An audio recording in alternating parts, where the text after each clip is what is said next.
আসসালামু আলাইকুম, সবাই কেমন আছেন? আশা করি সবাই ভালো আছেন। আমি আজকে চলে যাচ্ছি চট্টগ্রাম পটিয়া জেলায় অবস্থিত পাচুরিয়া বাজারে। কেন যাচ্ছি, কি জন্য যাচ্ছি, আপনাদেরকে কিছুটা হলো দেখা যাচ্ছি, তো ভিডিওটা শেষ পর্যন্ত দেখে যাবেন। রিক্সাওয়ালা ভাইয়া অনেক আস্তে আস্তে রিক্সাটা চালাইতেছে, আমার থেকে অনেক ভালো লাগতেছে। তোমার বাড়ির রঙের মেলা দেখেছিলাম বায়োস্কোপের নেশায় আমায় ছাড়ে না। গ্রামটা আমার থেকে অনেক ভালো লাগছে।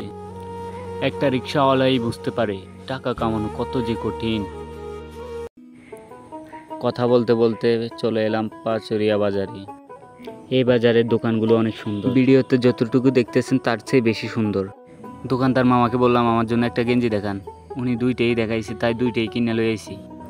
দুইটা গেঞ্জি কিনে চলে যাচ্ছে আবারও বাসার দিকে। তো সামনে একটা রিক্সা নিলাম, রিক্সা নিয়ে রিক্সাতে উঠলাম। মামা এমন জোরে চালাইতেছে যেমন আমার বুকটা দর পড়াইতেছে, বুঝছেন? আপনারা উঠলেও বুঝবেন, পাইলটের মতো চালাইতেছে মামা। ভিডিওটা এখানেই শেষ করলাম। ভালো লাগলে লাইক, কমেন্ট, শেয়ার করবেন। ধন্যবাদ, ভালো থাকবেন সবাই।